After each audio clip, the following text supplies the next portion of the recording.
বহুত বড় বাহাদুর, যার নাম ছিল কারার হায়দার, শেরে খুদা আলী।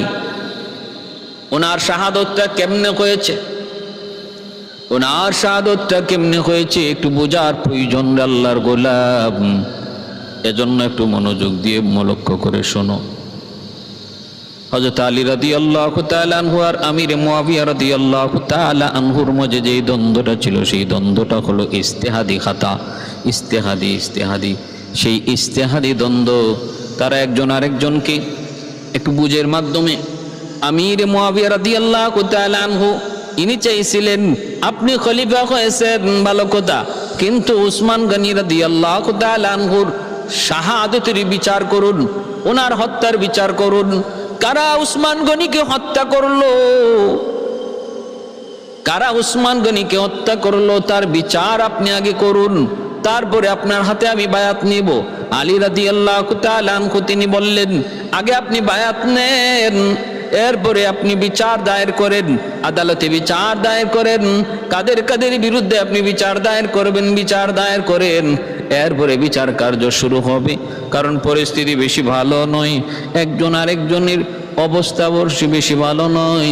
কারণ হযরত উসমান গনি রাদিয়াল্লাহু তাআলা আনহুর শাহাদাতের পিছনে ইহুদিদের ষড়যন্ত্র ছিল, এর ভিতরে কিছু মুসলমানও তারা শরীক হয়ে গেছিল। এজন্য যদি ওদের বিরুদ্ধে আজকে বিচার করতে হয় তাহলে আদালতে বিচার দায়ের করেন, আর হিকমতের সাথে বিচার করতে হবে যেন ফিতনা বেড়ে না যায়। হযরত উসমান গনি রাদিয়াল্লাহু তাআলা আনহুর খেলাফত কালে আমির মুয়াবিয়া রাদিয়াল্লাহু তাআলা আনহু সিরিয়ার গভর্নর ছিলেন এবং অত্যন্ত সম্পর্ক খুব ভালো ছিল, মহব্বতের সম্পর্ক ছিল। উসমান গনি রাদিয়াল্লাহু তাআলা আনহুর শাহাদাতের পর যখন ওনাকে রাজ দরবারে ঘেরাও করে মদিনায় ওনাকে শহীদ করে দিল দুষ্ট লোকেরা, দুষ্টের দলেরা, হযরত আলী রাদিয়াল্লাহু তাআলা বারবার অনুমতি চেয়েছিলেন উসমান গনি রাদিয়াল্লাহু তাআলা আনহুর কাছে, আপনি শুধু একবার অনুমতি দিন, ওই বান্দরগুলাকে মদিনা থেকে বিতাড়িত করে দেই, আপনি অনুমতি দেন। কেমন করে ওরা রাজপ্রাসাদ ঘেরাও করে থাকে সেটা আমি আলী একা বুঝবো। কিন্তু হযরত উসমান গনি রাদিয়াল্লাহু তাআলা এই অনুমতিটা হযরত আলী রাদিয়াল্লাহু তাআলা আনহুকে তিনি দেন নাই। তিনি বলতেন যে না আলী, আমার কারণে নবীর দেশে, যেই দেশে আমার মায়ার নবী শুয়ে আছেন সেই মদিনাতুন নবী, এই দেশে আমার কারণে রক্তপাত হোক, আমি ওসমান সেটা চাই না। হাসান হুসাইন রাদিয়াল্লাহু তাআলা আনহুমাকে আলী রাদিয়াল্লাহু তাআলা উসমান গনি রাদিয়াল্লাহু তাআলা আনহুর ওই রাজপ্রাসাদের গেইটে দাঁড় করে রাখছিলেন, গেইটে দাঁড় করে রাখছিলেন। দুশমনরা যখন ওনাকে হত্যা করার জন্য ভিতরে ঢুকে আহত হয়েছেন হযরত হাসান। অতএব আলী রাদিয়াল্লাহু তাআলা আনহু আপ্রাণ চেষ্টা করেছেন, উসমান গনি রাদিয়াল্লাহু তাআলা অনুমতি দেন নাই, যার কারণে বিষয়টা এমন ঘটে গেছে, বাহির থেকে পানি সব কিছু ওরা বন্ধ করে দিছে। হযরত আলী রাদিয়াল্লাহু তাআলা আনহু বলতেছেন আমির মুয়াবিয়া রাদিয়াল্লাহু তাআলা আনহুকে, ভাই তুমি এমন করো না, তুমি আগে তুমি বায়াত গ্রহণ করো, তারপরে তুমি বিচার দায়ের করো। আমি 100 বিচার করব। আমি ওসমান হত্যার বিচার চাই না, বিষয়টা এমন না। আমি চাই পরিস্থিতিরা স্বাভাবিক করে হিকমতের সাথে বিচার করব, 100 বিচার হবে, বিন্দু পরিমাণ এর ভিতরে কোনো ত্রুটি হবে না। কিন্তু আমির মুয়াবিয়া রাদিয়াল্লাহু তাআলা আনহু তিনি মনে করতেছেন আলী হয়তো বিচার করবেন না, বিচার হয়তো তিনি করবেন না। তিনি বলতেছেন না না, ওসমান হত্যার বিচার না করা পর্যন্ত আমি আপনার হাতে বায়াত নিব না, আপনার হাতে বায়াত নিব না। বরং তিনি নিজের থেকে খলিফা নিজেকে ঘোষণা করে ফেললেন। এবং কিছু মানুষ সিরিয়া তার হাতেও বায়াত নেওয়া শুরু করলো। দুইটা গ্রুপ হয়ে গেল, দুইটা দল হয়ে গেল। সাহাবায়ে কেরামের ভিতরে দুইটা দল হয়ে গেল। হযরত আলী রাদিয়াল্লাহু তাআলা আনহুর পক্ষে অধিকাংশ সাহাবী, কিন্তু আমির মুয়াবিয়া রাদিয়াল্লাহু তাআলা আনহুর পক্ষেও যে সাহাবী নাই তা না, ওনার পক্ষেও সাহাবী আছেন। এ ভাই, হযরত আমর ইবনুল আস রাদিয়াল্লাহু তাআলা আনহু তিনি আমিরে মুয়াবিয়া রাদিয়াল্লাহু তাআলা আনহুর পক্ষে, আবার আম্মাজান আয়েশা সিদ্দিকা রাদিয়াল্লাহু তাআলা আনহা ইনি মক্কায় ছিলেন, ওনাকেও হযরত আমিরে মুয়াবিয়া রাদিয়াল্লাহু তাআলা আনহু তিনিও বুঝায় বুঝায় ওনার দলে নিয়ে গেছিলেন। দেখেন ওসমানকে এইভাবে নির্মমভাবে যারা হত্যা করলো, আলী তাদের বিচার করে না, বিচার করে না। আম্মাজান পর্যন্ত আমিরে মুয়াবিয়ার পক্ষে ছিলেন, আমিরে মুয়াবিয়া রাদিয়াল্লাহু তাআলা আনহুর পক্ষে ছিলেন। অতএব আপনি কারে আপনি দোষী বলবেন, কারে নির্দোষ বলবেন, কারে দোষী বলবেন, কারে নির্দোষ বলবেন, এই ব্যাপারে আমাদের নীরব থাকাই উচিত, নীরব থাকাই বুদ্ধিমানের কাজ, বুদ্ধিমানের কাজ। বাপ চাচায় যদি ঝগড়া হয়, বাপ চাচায় যদি ঝগড়া হয়, কথা কাটাকাটি হয়, মা বাবায় যদি ঝগড়া হয়, তখন সন্তান এর ভিতরে প্রবেশ না করাই ভালো। মাকেও খারাপ বলা যাবে না, বাবাকেও খারাপ বলা যাবে না। ভাইরা বন্ধুরা, এবার শুনুন, হযরত আলী রাদিয়াল্লাহু তাআলা আনহু একদিকে আর একদিকে আমিরে মুয়াবিয়া রাদিয়াল্লাহু তাআলা আনহু, পরিস্থিতি অত্যন্ত জটিল হয়ে যাইতেছে, জটিল।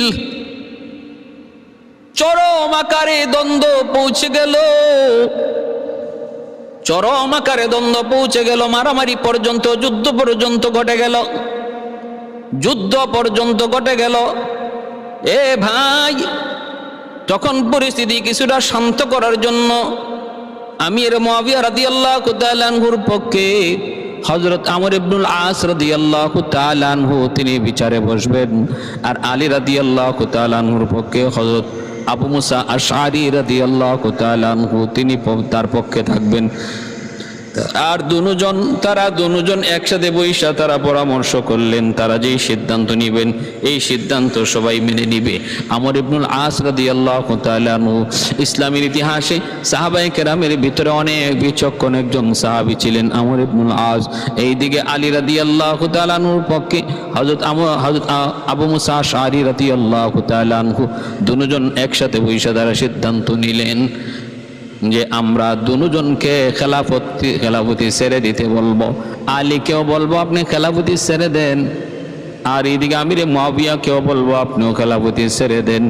তৃতীয় কাউকে আমরা খলিফা বানাবো, নতুবা এই সমস্যার সমাধান আমরা দেখি না। এই হলো সিদ্ধান্ত যে আমরা মিটিংয়ে উপস্থিত হইয়া হাজারো মুসলমানের সামনে এই কথা বলে দিব যে আলী রাদিয়াল্লাহু তাআলার পক্ষ থেকে আমি আবু মুসা আশআরী খেলাফতি স্থগিত করলাম, আর আমির মুয়াবিয়া রাদিয়াল্লাহু তাআলার পক্ষে হযরত আমর ইবনুল আস রাদিয়াল্লাহু তাআলা ইনি বলবেন আমি ওনার খেলাফতি স্থগিত করলাম, তারপরে পরামর্শ করে আমরা তৃতীয় একজনকে খলিফা বানাবো। এই হলো সিদ্ধান্ত। ভালো কথা। কিন্তু ভাইরা বন্ধুরা, যেদিন ঘোষণা করার টাইম, ওই ঘোষণার ভিতরে আবু মুসা আশআরী রাদিয়াল্লাহু তাআলা আনহু তিনি আগে বলছেন ঘটনাক্রমে তিনি আগে বলছেন যে আমি হযরত আলী রাদিয়াল্লাহু তাআলা আনহুর পক্ষ থেকে বলছি খেলাফতি স্থগিত, আলীর খেলাফতি স্থগিত প্রত্যাহার করলাম। এইদিকে আমর ইবনুল আস রাদিয়াল্লাহু তাআলা আনহু তিনিও তো এই কথা বলার কথা যে আমি আমির মুয়াবিয়ার পক্ষ থেকে খেলাফতি স্থগিত করলাম, কিন্তু না, তিনি বুদ্ধি করে বিচক্ষণতার পরিচয় দিয়ে তিনি কি বললেন, তিনি বলতেছেন যেহেতু আবু মুসা আশআরী আলীর খেলাফতি স্থগিত করে দিয়েছে, আমি আমিরে মুয়াবিয়াকে খলিফা নিযুক্ত করলাম, ঘোষণা দিলাম। আলী যখন খলিফাতের খেলাফতের দায়িত্ব থেকে তিনি ইস্তেফা দিয়েছেন, আমি মনে করি খেলাফতের উপযুক্ত আমির মুয়াবিয়া, তার হাতে আমরা বায়াত গ্রহণ করি। আমিও গ্রহণ করলাম। কইরে তিনি হযরত আমির মুয়াবিয়া রাদিয়াল্লাহু তাআলা আনহুর হাতে বায়াত গ্রহণ করলেন।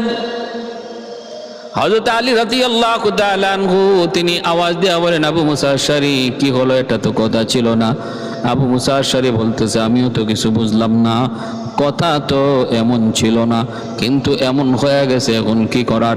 হযরত আলী রাদিয়াল্লাহু তাআলা বলেন, কিছু করার নাই, যা হওয়ার হয়ে গেছে, সব ফয়সালা আসমানের, অতএব কিছু করার নাই, এটাই তুমি মেনে নাও, এটাই মেনে নাও।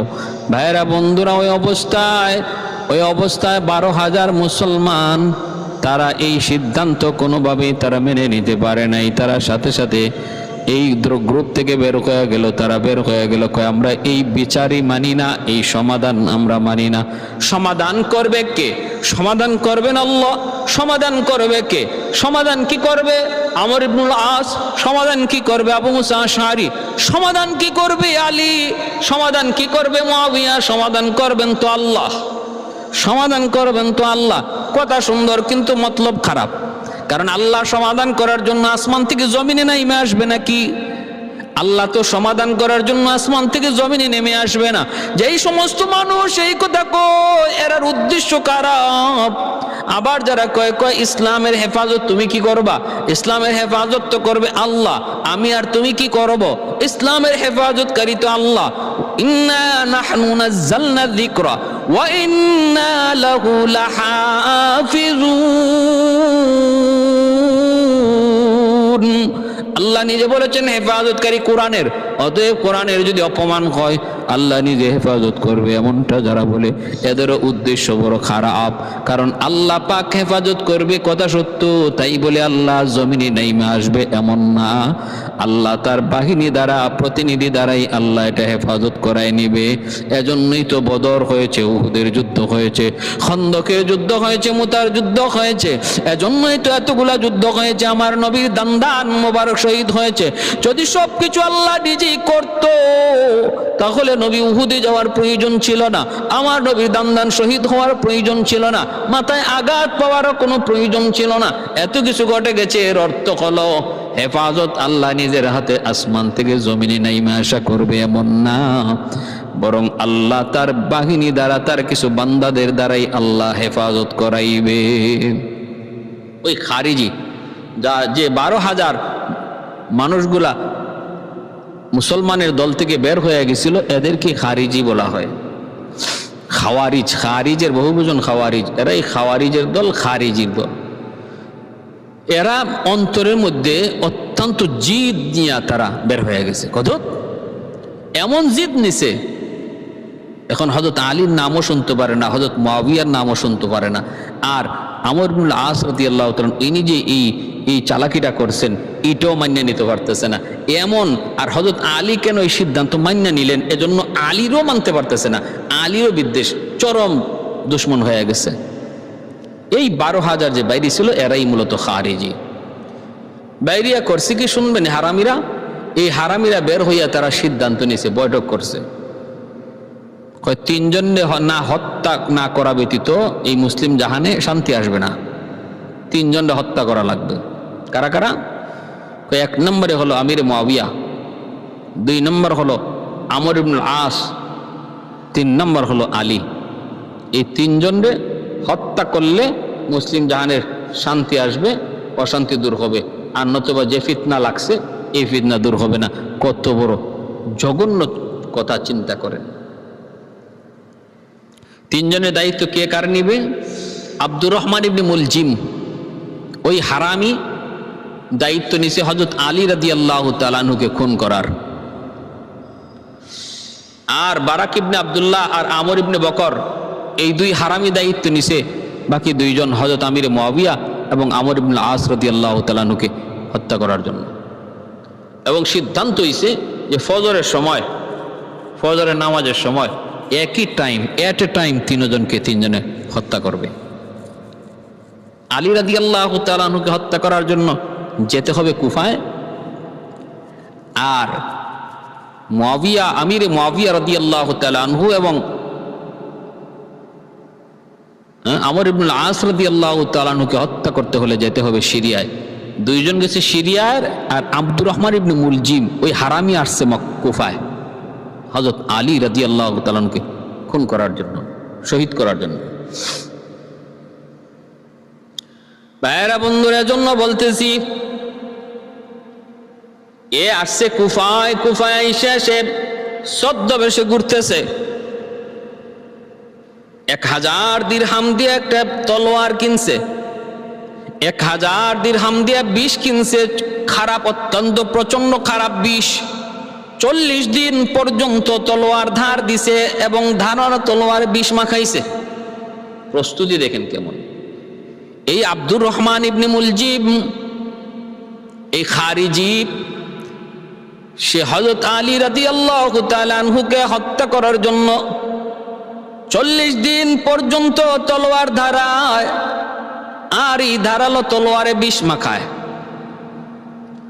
আর এইদিকে কুফায় ঘুরে আর তালাশ করে তার মতো 2-1টা খারিজি আছে কিনা একটু দেখবে। তালাশ করতেছে, তালাশ করতেছে, খারিজি আছে কিনা একটু তালাশ করতেছে দল ভারী করার জন্য। ভাইয়েরা বন্ধুরা, এর ভিতরে সে পাওয়া গেছে একজন মহিলা, অনন্ত সুন্দরী একজন মহিলা পাওয়া গেছে। মহিলাটা দেখা যায় খুব ইবাদত গুজার। মসজিদে আলাদা যে মহিলাদের জন্য জায়গা, ওই জায়গায় সে সারাদিন সারা রাত ইবাদত বন্দেগী করে, আবার কথাবার্তা কম কয়, অনেক সুন্দরী। আব্দুর রহমান ইবনে মুলজিম তারে ফলো করলো। কারণ গুপ্তচর যারা, দুশ্মন যারা, এরা যখন কাউকে হত্যা করার জন্য আসে তখন অত্যন্ত দরবেশ সাইজা আসে, ভালো মানুষের সুরত দুইরা তার ভিতরে ঢুকে আপনজন হওয়ার চেষ্টা করে। এরপরে তার কাণ্ড, তার কার্যকলাপ ঘটাইয়া তখন তার কাছ থেকে বিদায় নেয়। এটা হলো দুশ্মনদের খাসলত। সেই মহিলাটার প্রতি নজর দিল। একদিন নজর দিয়া বলতেছে, ওই মহিলার নাম ছিল কিতাব, এই মহিলার নাম ছিল কিতাব। এই মহিলাকে সে বলতেছে, সে বলতেছে, মুলজিম কয়, আমি তোমাকে সারা রাত সারাদিন আমি বন্দেগী করতে দেখি, ভালোই লাগলো। এলাকার মানুষ তোমারে কেমন জানে? কয়, খুব ভালো জানি। আমার মতো এত ভালো এই কুফা থেকেও আছে কিনা সন্দেহ, মানুষ আমাকে অনেক ভালো জানে। কয়, ঠিক আছে, ভালো কথা, আমি তোমাকে বিয়ে করতে চাই, তুমি বিয়ে বসবানি। এই কথা বলা মাত্র এই কিতাব তখন ডাক দিয়ে কয়, তুমি আমাকে বিয়ে করবা? বলে, হ, ঠিক আছে, বিয়ে করতে পারবা, শর্ত আছে 4টা। কি কি শর্ত বলো? 1 নম্বর শর্ত হলো আমাকে 3000 দিরহাম দেওয়া লাগবে, দেন মোহর। কয় হাজার? 3000 দেন মোহর দিতে হবে। 2 নম্বর হলো একজন খাদেম দিতে হবে। 3 নম্বর হলো একজন বাদী দিতে হবে। 4 নম্বর হলো আলীকে হত্যা করা লাগবে।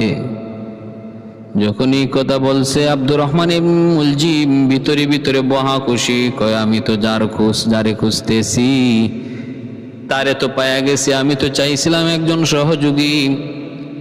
হ্যাঁ, সে তো দেখা যায় পুরাপুরি আমার দলের লোক। কেমন শর্তটা দিছে? কয়, আমি তো তোমার এই শর্ত পূরণ করার জন্য কুফায় আজকে অনেক দিন যাবৎ ঢুকছি, আলীকে হত্যা করার জন্য। তাহলে তুমি আর আমি তো এক, একটু বলো তো আলীর প্রতি এত বিদ্বেষ কেন? কি জন্য? কিতাব কয়, আমার বাবা ছিল খারিজি, আলী দলে বলে আমার বাবার সাথে যুদ্ধ করে বাবারে হত্যা করেছে। সেদিন থেকে আমি মনের ভিতরে প্রতিশোধ নেওয়ার জন্য আগুনে জ্বলতেছি। আমি আমার বাবার প্রতিশোধ নিতে চাই, আলীকে হত্যা করার মাধ্যমে প্রতিশোধ আমি নিতে চাই। এই বলল, তখনই দুজন একমত হয়ে গেল। আমার ভাইয়েরা বন্ধুরা, এ ভাই, এইবার তো স্বামী স্ত্রী দুজনের এক ফোন দিয়ে এক চিন্তা, কিভাবে আলীকে হত্যা করা যায়। ভাইয়েরা বন্ধুরা, স্বামী স্ত্রী দুজনে মিলা তারা বন্দি করে তলোয়ারের মধ্যে ধারায় তলোয়ারে বিষ লাগায়। কারে হত্যা করতে চায়? হযরত আলীকে। কাকে হত্যা করতে চায়? ইসলামের 4র্থ খলিফাকে। কাকে হত্যা করতে চায়? ইমাম হাসান হুসাইনের বাবাকে। কাকে হত্যা করতে চায়? হযরত আলী রাদিয়াল্লাহু তাআলা আনহু, যার সম্পর্কে আল্লাহ নবী বলেন, আনা মাদিনাতুল ইলমি ওয়া আলিয়ুন বাবুহা। আমি নবী হলাম ইলমের শহর, আর আমার আলী হলো ওই শহরের দরওয়াজা। ওয়াকুদুহুম আলী, আল্লাহর নবী বলেন আমার আলী হলো উত্তম বিচারক, ন্যায় বিচারক হযরত আলী। হযরত আলী রাদিয়াল্লাহু তাআলা আনহুর যুদ্ধের একটা পোশাক, একটা বর্ম হারায় গেছে। ইহুদির কাছে দেখতে পেয়ে তিনি বলতেছেন এই বর্মটা আমার। তখন তিনি খলিফাতুল মুসলিমিন আমিরুল মুমিনিন, ইহুদি বলতেছে আলী বর্মটা আমার গায়ে, তুমি বলতেছো তোমার, প্রমাণ কি? আমি তো বলি বর্মটা আমার, কারণ আমার গায়ে। হযরত আলী রাদিয়াল্লাহু তাআলা আনহু বলেন আমার কাছে সাক্ষী আছে, সাক্ষী আছে। বিচারকের কাছে মামলা দায়ের করলেন কাজীর দরবারে, অথচ ওই কাজী আলী রাদিয়াল্লাহু তাআলা আনহুর নিয়োগ করা কাজী, কারণ ইনি তো খলিফা, কালী উনার আন্ডারে কাজ করেন, চাকরি করেন। ওই কাজীর দরবারে আমিরুল মুমিনিন আলী রাদিয়াল্লাহু তাআলা আনহু বিচার দিলেন আমার বর্মটা এক ইহুদি চুরি করেছে। এই বিচার যখন আদালতে উঠল, অসংখ্য অগণিত মানুষ দেখার জন্য হাজির হলো। বিচারক তখন বলতেছে আমিরুল মুমিনিন বর্মটা আপনার, যুদ্ধের পোশাকটা বলতেছেন আপনি আপনার, প্রমাণ কি, সাক্ষী কি? এক নম্বর সাক্ষী হলো আমার সন্তান হাসান। বিচারক ডাক দেয়া বলে খলিফাতুল মুসলিমিন বেয়াদবি মাফ করবেন, বাবার পক্ষে সন্তানের সাক্ষী গ্রহণযোগ্য নয়। অন্য কোন সাক্ষী আছে কিনা বলুন। আলী রাদিয়াল্লাহু তাআলা আনহু বলেন আমার গোলাম, সে জানি বর্মটা আমার, কারণ ওরা ভালো করে চিনে। বিচারক বলতেছে না, এই সাক্ষীও গ্রহণযোগ্য নয়, মালিকের পক্ষে গোলামের সাক্ষী গ্রহণযোগ্য নয়। অন্য কোন সাক্ষী আছে কিনা আপনি একটু তালাশ করেন। আলী রাদিয়াল্লাহু তাআলা আনহু বলেন আমার কাছে আর কোনো সাক্ষী নেই। বিচারক তখন বলতেছে যদি সাক্ষী না থাকে তাহলে এই বর্মের দাবি আপনি করতে পারেন না, কারণ এই যুদ্ধের পোশাকটা তার গায়ে, অতএব তার পক্ষে আর সাক্ষী লাগবে না, বরং তার গায়ে তার পোশাক এটাই তার পক্ষে সাক্ষী। দখলে আছে তার, দখলে আপনার না, দখলে ওর। যার দখলে আছে তার আর প্রমাণ লাগে না। যদি আপনার মালিকানা হয়ে থাকে আপনার প্রমাণ দিতে হবে এটা আমার, আমার দখলে যার, তার কোনো সাক্ষী লাগে না, প্রমাণ লাগে না। এই কথা বলা মাত্রই হযরত আলী রাদিয়াল্লাহু তাআলা আনহু বিচারে হেরে গেলেন। বিচারক ওই বর্মটা ওই ইহুদির পক্ষে রায় দিয়ে দিল, ইহুদির পক্ষে রায় দিয়ে দিল। হাজারো মানুষজন দেখলো খলিফাতুল মুসলিমিন আমিরুল মুমিনিন হযরত আলী তিনি আজকে বিচারে হেরে গেলেন। কে বিচার করলো? তার নিয়োগ করা কর্মকর্তা, তার নিয়োগ করা কর্মচারী, তার নিয়োগ করা কাজী তার বিপক্ষে আজকে রায় দিল। ইসলামের ইতিহাসে বিচার ব্যবস্থা চিন্তা করেন, বিচার ব্যবস্থা চিন্তা করেন। তিনি একজন প্রেসিডেন্ট, তিনি একজন মন্ত্রী, তিনি একজন অমুক আর তমুক, এই কথা চিন্তা করে বিচারক কোনো রায় দেয় না, রায় দেয় নাই। তিনি ওই সময়ের খলিফাতুল মুসলিমিন, তিনি ওই সময়ের প্রধানমন্ত্রী, ওই সময়ের প্রেসিডেন্ট, অথচ তার অধীনে কর্মকর্তা, তার অধীনে চাকরি করে। কাজী সাহেব তার পক্ষে রায় দেয় নাই, বিপক্ষে রায় দিয়ে দিল। কাজী যখন তার বিপক্ষে রায় দিয়ে দিল, হযরত আলী রাদিয়াল্লাহু তাআলা আনহু বিচার তিনি 100 মেনে নিলেন, বিন্দু পরিমাণ কোনো বাধা দিলেন। আমিরুল মুমিনিন আজকে একটা বিচার আমি আজকে দেখলাম, এমন এক বিচার আজকে আমি দেখলাম। ওই ইহুদি ডাক দিয়া বলতেছে, বিচারককে ডাক দিয়া কয় আপনি বিচার এখনো শেষ করেন না, আমার একটা কথা আছে। কথা, মানুষজন সবাই চলে যাওয়ার উপক্রম, কিন্তু আবার সবাই নজর করে তাকাইল। সে বলতেছে আজকে এমন এক বিচার আমি দেখলাম, জীবনে এমন বিচার আমি কোনোদিন দেখি নাই। পৃথিবীর কোনো শক্তি ছিল না আজকে আমাকে এই কথা বলাইতে পারে যে এই বর্মটা আলীর। পৃথিবীর কোনো শক্তি ছিল না আমার মুখ দিয়ে এই কথা বলাবে যে বর্মটা আলীর, কিন্তু আজকে আমি ইসলামের এত সুন্দর বিচার ব্যবস্থা দেখে আমি নিজে নিজে স্বীকার করলাম। আজকে আমি নিজে নিজে স্বীকার করলাম ইসলামের বিচার ব্যবস্থা এত সুন্দর, এই বর্মটার মালিক আমি না, এই বর্মের মালিক হলেন আলী, আমি তার বর্মটা চুরি করেছি, এই কথাটা আমি আজকে নিজের মুখে স্বীকার করলাম এবং উপস্থিত মানুষের সামনে কালেমা পড়ে আমি মুসলমান হয়ে গেলাম। আল্লাহু আকবার। उल्फत में बराबर के वफा हो के जफा हो, उल्फत में बराबर के वफा हो के जफा हो, हर चीज में लज्जत खाया गर दिल में मजा हो, हर चीज में लज्जत खाया गर दिल में मजा हो, एक चश्मे ज़दन गाफिल अज़ा शाह नबाशी, शायद के निगाहे कुनदागाह नबाशी, शायद के निगाहे कुनदागाह नबाशी। এরা বন্ধুরা জন্য বলতেছিলাম, আলী রাদিয়াল্লাহু তাআলা আনহু বর্ম ফিরে পাইলেন, ইহুদি কালেমা পড়ে মুসলমান হলো। আল্লাহর নবী বলেন ওয়াকুযুহুম আলী, আমার আলী হলেন উত্তম বিচারক, আলী হলেন উত্তম বিচারক। ভাইরা বন্ধুরা, আলী রাদিয়াল্লাহু তাআলা আনহুর আরেকটা বিচারের ঘটনা আমি আপনাদেরকে শোনাবো। এবং তাকওয়া পরহেজগারি কি পরিমাণ, আল্লাহর কাছে কত দাম, কত দাম। আলী রাদিয়াল্লাহু তাআলা আনহু মসজিদে নববীতে তিনি যাইতেছেন, ওই অবস্থায় তিনি মসজিদে নববীতে যাবেন, আজানের টাইম শেষ, আজান হয়ে গেছে, জামাতের টাইম শুরু হয়ে গেছে। আলী ঘর থেকে বের হলেন, জামাতে শরীক হবেন, ইমামতি করবেন, মায়ার নবী দয়ার নবী। আলী বের হলেন, কোথায় আলীর গোর? ওই দে ভাইরা বন্ধুরা, বাবে জিব্রাইল, মদিনার মসজিদ বাবে জিব্রাইল, যারা মদিনা শরীফে গেছেন, ওই বাবে জিব্রাইল থেকে বের হওয়ার পর ডান দিকেই একটা ঘর ছিল, ছোট্ট ঘর, ওই ঘরটাই ছিল আলী রাদিয়াল্লাহু তাআলা আনহুর ঘর। দীর্ঘদিন পর্যন্ত এই ঘরটা ছিল হযরত খাতুনে জান্নাত মা ফাতেমা রাদিয়াল্লাহু তাআলা আনহা এবং আলী রাদিয়াল্লাহু তাআলা আনহু, ওনাদের সংসার।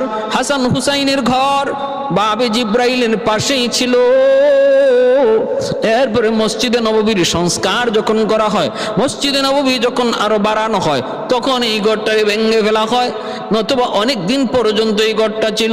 আলী রাদিয়াল্লাহু তাআলা আনহু মসজিদে নববীতে আসবেন, একটা গলি পড়ে গেল, গলি পড়ে গেল, চিকন একটা গলি, ওই গলিটা পাড়ি দিয়ে মসজিদে নববীতে ঢুকতে হয়। আলী রাদিয়াল্লাহু তাআলা আনহু তিনি যেই মাত্র গলিতে ঢুকবেন, তখনই তিনি দেখতে পেলেন একজন বৃদ্ধ মানুষ। ওই বৃদ্ধ মানুষটা গলিটা পার হয়।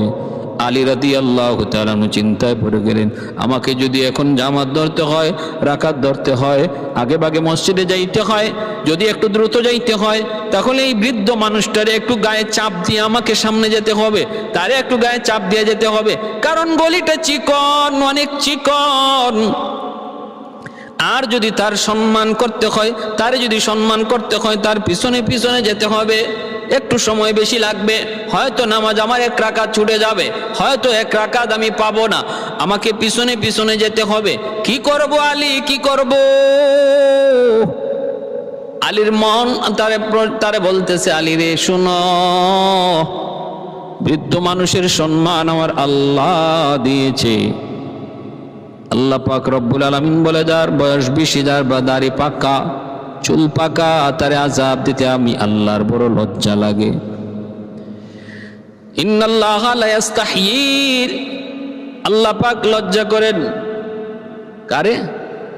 যিশাইবাতিল মুমিন, যে বৃদ্ধ, যে চুলদাড়ি পেকে গেছে, এমন মানুষকেই আযাব দিতে আল্লাহ পাকের লজ্জা হয়। সম্মানী মানুষের সম্মান দেওয়াটা আমার আল্লাহর আদত, আমার নবীর সুন্নত। এরে আলী না, ওই বৃদ্ধ মানুষটাকে তার বয়সের কারণে তারে সম্মান দাও, বয়সের কারণে সম্মান দাও, ইজ্জত করো। নামাজ তোমার এক রাকাত ছুটে যায়, যাক। হযরত আলী রাদিয়াল্লাহু তাআলা আনহু পিছনে পিছনে তিনি আসতে লাগলেন, পিছনে পিছনে আসতেছেন, বৃদ্ধ মানুষটারে তিনি ধাক্কা দেন না। এইদিকে আল্লাহর নবী তো মসজিদে নববীতে জামাতে দাঁড়ায় গেলেন, নবী রুকুতে চলে গেছেন, রাকাত চলে যাবে, কিন্তু হযরত আলী ওইদিকে যে তার দেরি হচ্ছে বৃদ্ধ মানুষটার কারণে, আর নবী রাকাতে চলে গেলেন, রুকুতে চলে গেলেন, আলীর রাকাত ছুটে যাইতেছে। আল্লাহ পাক রব্বুল আলামিন সব দেখতেছেন। হযরত আলীর এই আচরণটা আল্লাহর কাছে এত ভালো, এত পছন্দ হয়েছে। আল্লাহ জিব্রাইলকে বললেন, জিব্রাইল তাড়াতাড়ি করে আমার বন্ধুর কাছে যাও, যায় বলো সে যেন রুকু লম্বা করে দেয়। আমি আল্লাহ না বলা পর্যন্ত আমার নবী যেন মাথা না উঠায়, কারণ আমার আলী এখনো জামাতে শরীক হতে পারে নাই। জিব্রাইল আমিন মায়ার নবী রুকুতে আইসা হাজির। জিব্রাইল আমিন বলতেছে, নবী গো, ওগো নবী, আপনি রুকু লম্বা করে দেন, রুকু থেকে মাথা উঠাবেন না গো নবী, আমি না বলা পর্যন্ত মাথা উঠাবেন না। আল্লাহর নবী জিজ্ঞেস করলেন, কারণ কি? কারণ হলো আপনার আলী এখনো জামাতে শরীক হতে পারে নাই, আর একটু সময় লাগবে, এজন্য আপনি রুকুটা লম্বা করেন যেন আলী রুকু পেয়ে যায়, আমি যখন ইশারা দিব তখন মাথা উঠাবেন। সুবহানাল্লাহ। हैदर तेरा नाम से इस्लाम रहेगा, हैदर तेरा नाम से इस्लाम रहेगा, दुनिया की शजात में तेरा नाम रहेगा, दुनिया की शजात में तेरा नाम रहेगा, मुआविया तेरा नाम से इस्लाम रहेगा, दुनिया की सियासत में तेरा नाम रहेगा, दुनिया की सियासत में तेरा नाम रहेगा। আমার ভাইরা, আল্লাহর নবী রুকু লম্বা করতেছেন আর নবী বিরক্ত হইতেছেন। কামটা করলো কি আলী আজকে কেন এমন দেরি করলো, আর আমারে কেনই বা এত বড় রুকুর মধ্যে এমন কষ্ট দিতে লাগলো, কারণ কি? আলী কেন এমন করলো? আচ্ছা যাক, নামাজ শেষ হোক, এরপরে জিগাই। একটু পরে হযরত আলী নামাজে শরীক হয়ে গেছেন, নবীকে রুকুতে পেয়ে গেছেন। আর তখন জিব্রাইল আল্লাহ নবীকে বলতেছেন, নবী গো, এবার মাথা উঠান, আপনার সাহাবী আলী আপনাকে রাকাত রুকুতে পেয়ে গেছে। আল্লাহ নবী নামাজ শেষ করলেন, নামাজ শেষ করে আলীকে ডাক দিলেন, আলী আসো। কাছে বসলেন, নবী বলতেছেন, আলী দেরি করলা কেন নামাজে আসতে? হযরত আলী বলেন, কই গো নবী, আমার তো দেরি হয় নাই, আমি তো আপনাকে রাকাত পেয়েছি, রুকুতে পেয়েছি, আমার এক রাকাতও ছুটে নাই। আল্লাহ নবী তখন বলতেছেন, আলী এক রাকাতও ছুটে নাই, রাকাত কেমনে ছুটে নাই, রাকাত কেমনে পাইছো, এই খবর তোমার আসেনি? এ আলী, রাকাত তো তোমার কোনোভাবেই পাওয়ার কথা না। জিব্রাইল আমাকে রুকুর মধ্যে এসে বলতেছে, নবী গো, রুকু লম্বা করেন, আপনার আলী এখনো জামাতে শরীক হতে পারে নাই, আমি রুকু লম্বা করে দিছি, এরপরে তুমি রুকুতে আমারে পাইছো। তখন জিব্রাইল আমারে কয়, মাথা উঠাও। আমি যখন মাথা উঠাইছি, কেন তুমি এমন করলা, এমন কষ্টটা তুমি আমারে কেন দিচ্ছ? অন্য কোনোদিন তো তোমার জামাতে আসতে দেরি হয় না। আরে আলী, একটু কনা। কারণ কি? আলী রাদিয়াল্লাহু তাআলা এইবার তার হুঁশ ফিরল। আরে বাপ রে বাপ, ঘটনা এত দূর পর্যন্ত করায় গেছে, আমার তো কোনো খবরই নাই। হযরত আলী অবাক হয়ে গেলেন। আলী আল্লাহ পাকের প্রশংসা আদায় করলেন, আল্লাহর শুকরিয়া আদায় করলেন। আলী ডাক দিয়া বলেন, নবী গো, নির্ধারিত টাইমে আমি বের হয়েছি জামাত ধরার জন্য, কিন্তু গলির মধ্যে এসে দেখি একজন বৃদ্ধ মানুষ গলিটা পার হতে যায়। আমি যদি এখন তারে ধাক্কা দেই, তাহলে আমি আপনাকে ঠিক টাইমে নামাজে ধরতে পারবো, আর যদি আমি তারে সম্মান করে তার পিছনে পিছনে তাহলে নামাজ এক রাকাত হয়তো ছুটে যাবে। আমি আমার মনকে জিজ্ঞেস করলাম, মন বলে, আলী রে, না, বৃদ্ধ মানুষকে সম্মান করতে হবে তার বয়সের কারণে। সে যেমনই হোক, সে নামাজি হোক আর বেনামাজি হোক, সে অমুসলিম হোক আর মুসলিম হোক, সে যদি বৃদ্ধ হয় তার বয়সের কারণে তারে সম্মান করো। তার বয়স তারে সম্মান পাওয়ার দাবি করে, তার বয়সটাই হলো তার সম্মান পাওয়ার পাওনা। হযরত আলী বলেন, এজন্য আমি দেরি হয়ে গেল। আল্লাহর নবী, রহমতের নবী বলেন, আলী ওই বয়স্ক মানুষটাকে তুমি তারে চিনুনি রে আলী? হযরত আলী বলেন, নবী গো, আমি গলি পার হওয়ার পর তার চেহারাটা দেখলাম। চেহারা দেখে আমি দেখি সে মুসলমান নয়, সে একজন ইহুদি, সে একজন ইহুদি। আল্লাহ নবী সাজদায় পড়ে আল্লাহর শুকরিয়া আদায় করেন আর বলেন, মালিক, ও মালিক, তোমার কুদরত বোঝা বড় দায়। বয়সের কারণে মানুষ যে সম্মানী হয়, এই বয়স্ক মানুষটা যদি অমুসলিম হয় তারও বুঝি তুমি ইজ্জত করো, সম্মান করো। একজন অমুসলিম বয়স্ক মানুষকে ইজ্জত করলে তুমি বুঝি ভালোবাসো, তুমিও তোমার কাছে বলি সেটা পছন্দ। আমার ভাইয়েরা, বন্ধুরা, তাহলে দেখুন ইসলাম কত মানবতার ধর্ম। ইসলাম ধর্মের মধ্যে কোনো অন্য ধর্মের বিদ্বেষ নাই, হিংসা নাই, অন্য ধর্মের প্রতি বিদ্বেষ ইসলাম ছড়ায় না। হযরত আলী রাদিয়াল্লাহু তাআলা আনহু এতটা দামি, এতটা সম্মানী আল্লাহর নবী, রহমতের নবী, মায়ার নবী। রাতের বেলা আলীকে খেজুর দিলেন একটা, আর অন্যান্য সাহাবীদেরকে খেজুর দিলেন দুইটা তিনটা স্বপ্নে। হযরত আলী বলেন, আমি স্বপ্নে দেখলাম একজন মহিলা খেজুর নিয়ে নবীর দরবারে হাজির হয়ে বলে, নবী গো, আমার বাগানের প্রথম খেজুর, এই খেজুরগুলি আপনি আপনার সাহাবীদের মাঝে বন্টন করে দেন। আল্লাহর নবী একজন একজন করে সবাইকে বন্টন করে দিচ্ছেন, 4টা 5টা করে সবাই নিয়ে দিচ্ছেন। আমারে দিলেন একটা, আমি লইয়েই মুখে ঢুকাই দিছি। আর আমি বলতেছিলাম, নবী গো, সবাইকে দিলেন 2টা 4টা 5টা, আমাকে কেন একটা? 2টা 3টা দিলে তো আমার হাসান হুসাইনকে দিতে পারতাম। নবী বলেন, আলী একটাই নেও। হযরত আলী রাদিয়াল্লাহু তাআলা আনহু মুখের মধ্যে একটা খেজুর নিয়ে তিনি ঘুম থেকে জাগলেন। বলতেছেন, আমি ঘুম থেকে ওঠার পর এখনো দেখি স্বপ্নে আমি যে নবীর দেওয়া সেই খেজুর খেয়েছিলাম, ওই খেজুরের মিষ্টি এখনো 100 আমার মুখে রয়ে গেছে। নামাজের জন্য মসজিদে নববীতে গেলাম। হযরত আমিরুল মুমিনিন খলিফাতুল মুসলিমিন তখন উমর ফারুক রাদিয়াল্লাহু তাআলা আনহু, হযরত ওমর মসজিদে নববীতে ফজরের নামাজ পড়ালেন। আলী বলেন, আমিও পিছনে নামাজ পড়লাম। নামাজ শেষ হওয়ার পর বসা আছি আমরা এক জায়গায়, হঠাৎ দেখি একজন মহিলা থলের মধ্যে খেজুর নিয়ে আসতেছে। সাথে সাথে আমার স্বপ্নের কথা মনে পড়ে গেল, আমি তো আজ রাত স্বপ্নে দেখেছি একজন মহিলা নবীর দরবারে এইভাবে খেজুরের থলি নিয়ে আসছে। দেখি এরপরে কি হয়। আয়েশাই বলতেছে, আমিরুল মুমিনিন, এই খেজুরগুলি আমার বাগানের প্রথম খেজুর। মন চায় আপনি আপনার সাথীদেরকে নিয়ে খেজুরগুলা ভাগ করে খান। হযরত আলী স্বপ্নের সাথে অবিকল সব মিলে যাইতেছে। তারপরে দেখেন হযরত ওমর খেজুর দেওয়া শুরু করলেন, সবাইকে খেজুর দিতেছেন 4টা 5টা 4টা 5টা 3টা বেশি করে। আর আমি আলীর কাছে আইসা খেজুর দিলেন একটা। মনে পড়ে গেল আমার স্বপ্নের কথা, নবীও তো আমাকে স্বপ্নে একটা খেজুর দিচ্ছেন। ঘটনা কি? সবকিছু একবার অবিকল মিলে যাইতেছে।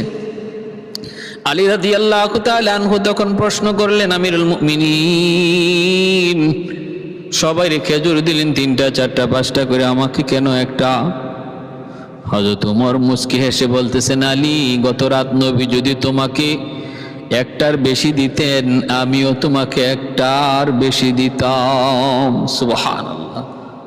फारूक तेरा नाम से इस्लाम रहेगा, फारूक तेरा नाम से इस्लाम रहेगा, दुनिया की अदालत में तेरा नाम रहेगा, दुनिया की अदालत में तेरा नाम रहेगा, हैदर तेरा नाम से इस्लाम रहेगा, दुनिया की शजात में तेरा नाम रहेगा, दुनिया की शजात में तेरा नाम रहेगा।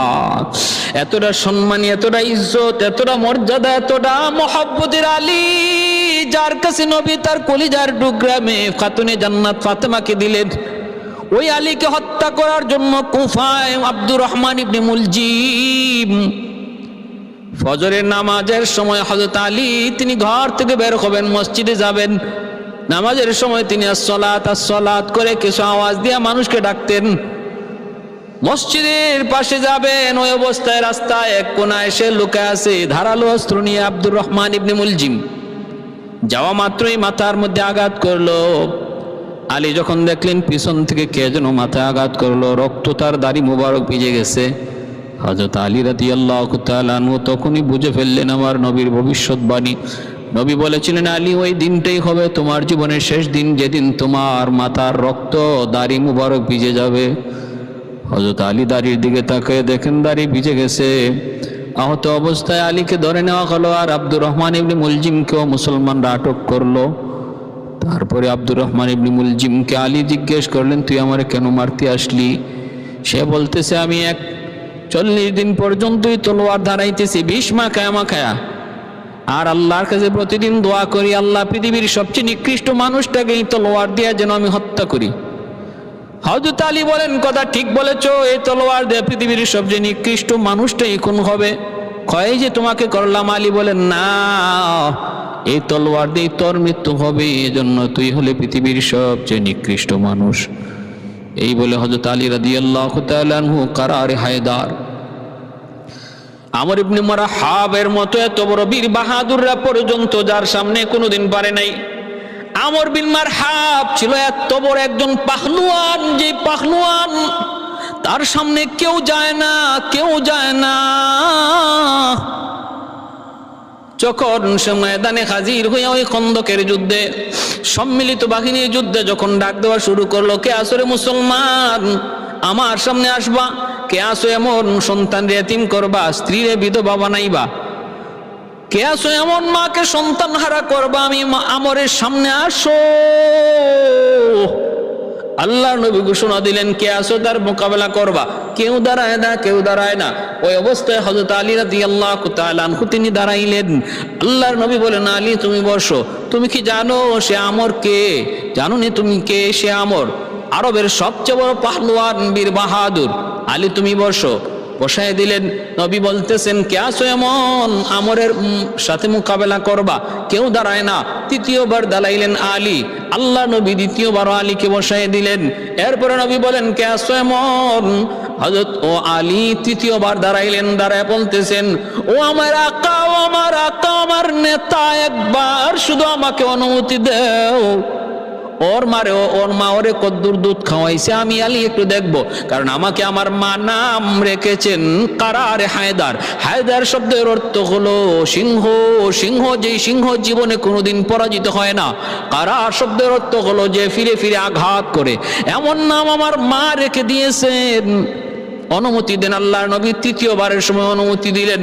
ময়দানে হাজির আমর ইবনে মারহাব আওয়াজ দিয়া কয়, কিরে বেটা, তুই আবার কে? এ বেটা, তুই অল্প দিন হয়েছে তোর দুনিয়ার মাত্র দেখা শুরু করেছো, দুনিয়ার জৌলুস, দুনিয়া মাত্র তুমি পাইছো, এখনই মইরা লাভ নাই, তাড়াতাড়ি চলে যাও।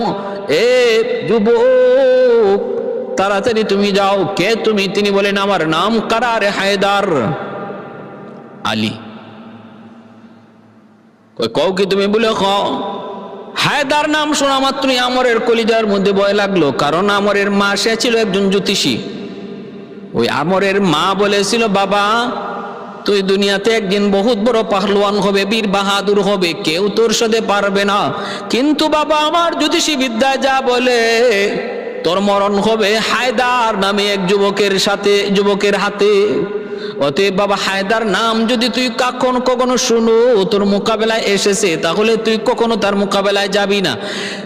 কিন্তু আমার ওই অবস্থায় পিছপা হওয়ার কোনো উপায় নাই। আইয়ে হযরত আলীকে আঘাত করলো। আলী কোন রকম তার আঘাতটাকে কোনো সামলাইলেন।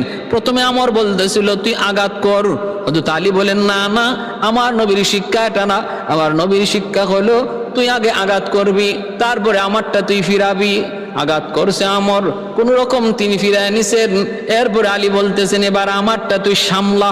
হযরত আলী কারারে হায়দার শেরে খুদা আলী গোড়ার পিঠে উইটা তিনি যখন তলোয়ারটা হাতে নিয়া ওই আমরের গোড়ার পিঠে আমর অবসা তলোয়ার দিয়ে তারে মারলেন। তার ঢালটা দ্বিখণ্ডিত হয়ে গেল। তারপরে লোহার পোশাক পরা ছিল, লোহার টুপি, ওই লোহার টুপি মাঝখান দিয়া এমন ভাবে তলোয়ার তার পুরা বডিটারে দ্বিখণ্ডিত করলো।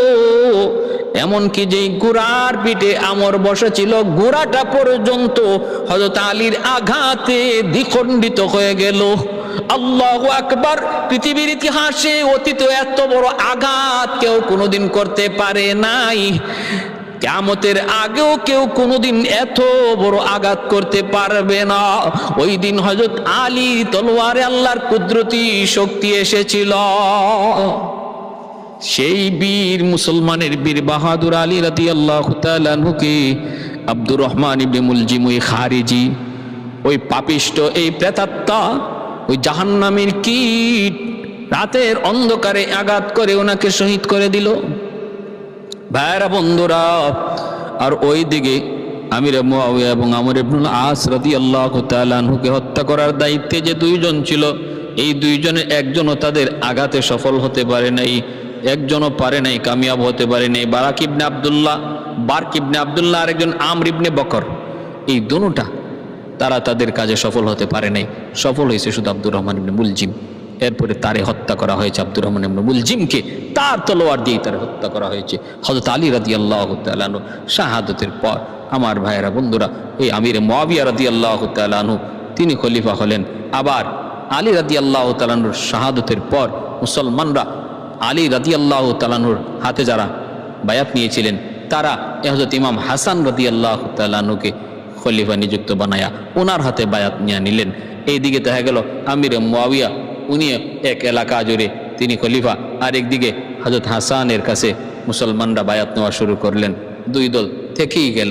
হযরত হাসান রাদিয়াল্লাহু তাআলা আনহু তিনি তখন আমির মুআবিয়ার সাথে একটা সন্ধি করেছিলেন যে না, ঠিক আছে, আমি এই বিবাদ মীমাংসার জন্য নেন, আমি চলে গেলাম। হযরত আমির মুআবিয়া রাদিয়াল্লাহু তাআলা আনহু এবং হযরত আলী রাদিয়াল্লাহু তাআলা আনহু এই দুইজনের মধ্যে যে বিবাদটা ছিল ইজতিহাদি বিবাদ। কিন্তু হযরত আলী রাদিয়াল্লাহু তাআলা আনহু অনেকটা ন্যায়ের পক্ষে ছিলেন। এর পক্ষে প্রমাণ হলো হযরত আমর রাদিয়াল্লাহু, হযরত আমার ভাইয়ের আম্মার রাদিয়াল্লাহু তাআলা আনহু বহুত বড় নবীজির একজন সাহাবী, তিনি আলী রাদিয়াল্লাহু তাআলা আনহুর পক্ষে ছিলেন। হযরত খুজাইমা রাদিয়াল্লাহু তাআলা আনহু তিনি হযরত আলী রাদিয়াল্লাহু তাআলা আনহুর পক্ষে ছিলেন। হযরত আম্মার রাদিয়াল্লাহু তাআলা আনহু তিনি সিফফিনের যুদ্ধে, আলী আর হযরত মুআবিয়া রাদিয়াল্লাহু তাআলা আনহু যখন যুদ্ধ হয় সিফফিনের যুদ্ধ, ওই যুদ্ধে আম্মার তিনি আহত হয়েছিলেন। আর আহত হইয়া তিনি গেছেন পানি পান করার জন্য তাঁবুতে, তারা দিয়েছেন দুধ। হযরত আম্মার তখন বলেছিলেন, আমার আজকের দিনই শেষ দিন, কারণ আমি আমার নবীর মুখে শুনেছি আম্মার তোমার জীবনের শেষ খাদ্য হবে দুধ, অতএব দুধ আমি চাইলাম, পানি দিছো তোমরা দুধ, মনে হয় আমি এই আঘাতে বাঁচবো না। তিনি শহীদ হলেন। আর ওনার শহীদ হওয়ার পরেই আমিরে মুআবিয়া রাদিয়াল্লাহু তাআলা আনহুর অঞ্চলের মধ্যে, ওনার দলের মধ্যে একটা হইচই শুরু হয়ে গেল। কারণ আম্মার তিনের ব্যাপারে সাহাবীরা সবাই জানতেন, অনেকেই জানতো। নবী বলছেন যে আমার আম্মার সে হলো কি, সে হলো সত্যের পক্ষে এবং সত্য আম্মারের পক্ষে, সত্য আম্মারের পক্ষে আর আম্মার সত্যের পক্ষে। তখন ওই এরা ভাবতেছিল যে তাহলে আম্মার আলীর পক্ষে, আলী তাহলে সত্যের উপর। কিন্তু আমির মুআবিয়া রাদিয়াল্লাহু তাআলা আনহু তিনি তাদেরকে বুঝাইতেন যে ইনি সত্যের উপরে আছেন। মুসলমানদেরকে ইনি এই কথা বুঝাইতে সক্ষম হয়েছিলেন যে তিনি সত্যের উপরে আছেন। কিন্তু আম্মার রাদিয়াল্লাহু তাআলা শাহাদাতের পর তখন এরার মধ্যে দ্বিমত ঘটে গেল যে না, আম্মারের ব্যাপারে তো আল্লাহর নবীর সুসংবাদ আছে, আম্মার সত্যের উপরে আর সত্য আম্মারের সাথে। ঠিক তেমনিভাবে হযরত খুজাইমা রাদিয়াল্লাহু তাআলা আনহু তিনাকে যুস শাহাদাতাইন বলা হতো। দুইজন সাক্ষীর এক মোকাবেলায় একজন, অর্থাৎ ওনার একটা সাক্ষী দুইজন সাক্ষীর সমতুল্য ছিল। ওনার একা সাক্ষী হযরত খুজাইমা রাদিয়াল্লাহু তাআলা আনহু, ওনার একা সাক্ষী দুইজন সাক্ষীর সমতুল্য ছিল। কেন? আল্লাহর নবী একদিন এক ইহুদির কাছ থেকে উট ক্রয় করেছিলেন। আর উট কিনা নবীজি যাইতেছেন বাকিতে, বাড়িতে গিয়া তারে টাকা দিবেন। কিন্তু রাস্তার মধ্যে আরেকজনে ওই ইহুদিরে বলতেছে উটটা বেচবা? সে বলতেছে উট, হ্যাঁ বলে হ্যাঁ। ওই লোক কইতেছে উটটা যদি তুমি বেচো আমি তোমার 200 দিরহাম দেবো। আল্লাহ নবী তার কাছ থেকে 100 দিরহামে কিনছেন। আর রাস্তার মধ্যে আরেকজনে কই উঠছে যদি উটটা আমার কাছে বেচো 200 দিরহাম দেবো। ইহুদি সাথে সাথে আল্লাহ নবীরে কইতেছে, কয় মুহাম্মদ তুমি চলে যাও, আমি তোমার কাছে উট দিব না, আমি উট তার কাছে বিক্রি করে দিব। আল্লাহ নবী বলেন, রাখো, তোমার সাথে আমার বিক্রি হয়ে গেছে, বেচা কেনা হয়ে গেছে 100 দিরহামে, আমি বাড়িতে গিয়ে তোমার টাকা দিব। কয় না, আমি তোমার কাছে উট বেশি নেই। মানুষ জড়ো হয়ে গেছে, আল্লাহ নবীর পক্ষে সাক্ষী কেউ নাই। সে বলতেছে আমি মুহাম্মদের কাছে উট বেশি নাই, আল্লাহ নবী বলতেছেন আমার কাছে বেচছে। এই হলো মামলা। মানুষজন অনেক জড়ো হয়ে গেছে। এবার আল্লাহ নবী যে বলতেছেন আমার কাছে বেচছে, নবীর পক্ষে সাক্ষী দিবে কে? কেউ তো নাই। হযরত খুজাইমা রাদিয়াল্লাহু তাআলা আনহু তিনি ওই সময় ওই পাশ দিয়ে যাইতেছিলেন, যখন দেখলেন নবীজির সাথে এই মামলা, তিনি এসে বলতেছেন আমি সাক্ষী। সেই কথা বলছে নবীজির কাছে, সে এই উটটা বেচছে, আমি সাক্ষী। মামলা আল্লাহ নবীর পক্ষে রায় চলে আসলো। নবীজি তখন বলতেছেন হুজাইমা, ঘটনা কি? আমি তো ওই সময় কিছু বললাম না, তুমি তো ওইখানে ছিল না, তুমি আমার পক্ষে সাক্ষী দিলা কেমনে? হযরত হুজাইমা রাদিয়াল্লাহু তাআলা বলেন, নবী গো, আপনার কথায় জান্নাত জাহান্নাম না দেখে বিশ্বাস করছি। আর এখানে আজকে আপনি নিজের মুখে বলতেছেন উট কিনছেন, উটও চোখের সামনে, দেখা জিনিসকে আপনার কথায় বিশ্বাস করবো না, না দেখা জিনিস বিশ্বাস করছি, দেখা জিনিসকে আপনার কথায় বিশ্বাস করবো না, এজন্য আমি সাক্ষী দিয়ে দিছি। আল্লাহ নবী খুশি হয়ে বলছিলেন, আজ থেকে মুসলিম জাহানের সমস্ত আদালত জেনে নাও, দুইজন সাক্ষী আমার হুজাইমার একা সাক্ষী দুইজন সাক্ষীর সমতুল্য। এতটা সম্মান, এতটা ইজ্জত। সেই হুজাইমা রাদিয়াল্লাহু তাআলা আনহু হযরত আলী রাদিয়াল্লাহু তাআলার পক্ষে ছিলেন জঙ্গে সিফফিনে। ভাইরা, এই সমস্ত দিক বিবেচনা করলে দেখা যায় ইস্তেহাদি তাদের যে ইস্তেহাদের মধ্যে মত পার্থক্য ছিল, এই ক্ষেত্রে হযরত আলী রাদিয়াল্লাহু তাআলার ইস্তেহাদটা অনেকটাই সঠিক ছিল। বাকি এরপরও আমরা এই ব্যাপারে কোনো মন্তব্যে যাব না, যাওয়ার কোনো সুযোগ নাই, কারণ আরেক পক্ষে হযরত আমিরে মুআবিয়া এবং ওনার পক্ষে অনেক বড় বড় সাহাবী ছিলেন। আমরা এই ব্যাপার নিয়ে কোনো আলোচনা সমালোচনা যাব না। হযরত হাসান রাদিয়াল্লাহু তাআলা তিনি ওই সন্ধিটাই করেছিলেন যে নেন, আমার খেলাফতি আমি বাদ দিয়ে দিলাম, আপনারা আমি খেলাফতি দিয়ে দিলাম, তবে আপনার ইন্তেকালের পরে আমি খলিফা হব, এটা লিখিত হোক। হযরত আমিরে মুআবিয়া এই কথাটাই লিখিত করেছিলেন। কিন্তু এই সুযোগটা ইয়াজিদের বাহিনী, ইয়াজিদকে যারা খলিফা বানাইতে চাইছিল ওই বনু উমাইয়ার মধ্যে, এরা এই সুযোগটা দিল না। যেহেতু আমিরে মুআবিয়ার ইন্তেকালের পরে হাসান কি হয়ে খলিফা হয়ে যাবে, এটা লিখিত চুক্তি আছে, এজন্য হযরত হাসান রাদিয়াল্লাহু তাআলাকে তারা বিষ পান করায়া শহীদ করেছিল। প্যারা হাজরিন, তারপরে ইতিহাস তো আমাদের সব জানা। আল্লাহ আমাদের সবাইকে